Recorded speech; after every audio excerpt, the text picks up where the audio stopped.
Жұмбақтас жартасы Бурабай мемлекеттік ұлттық табиғи паркінің экологиялық аймағында орналасқан. Жұмбақтас жартасы өте ерекше жартас.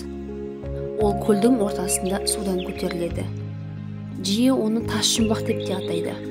Бұл атау өзінің үлгісі бойынша бірден бірнеше фигураға ұқсайды. Бірақ оған қай жағынан қарағанға байланысты.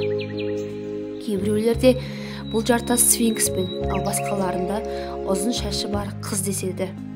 Алайда, егер одан әрі өтіп, оны басқа жағынан қарасаңыз, онда кемпір бейнесін көруге болады. Жұмбақтас жартасы Бурабай көлінің нағыз әшекейі мен визит карточкасы болып табылады. Әрбір демалушыда осы жартастың аясында фотосуреті табылуы мүмкін.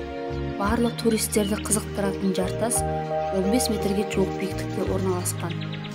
Халық арасында Жұмбақтас жартасы туралы көптеген аңыз бар.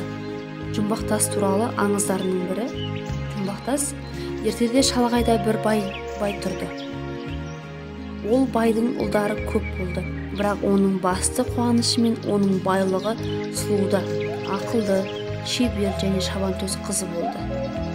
Оған тек байлар мен билер ғана құда түсіпті.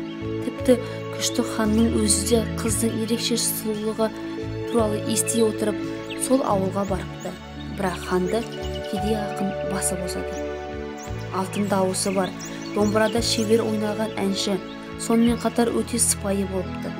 Бай ешқашан тексіз ақын мен қызына некеге келісімін бермейтінін түсіне отырып, жастар қашуға шешім қабылдайды.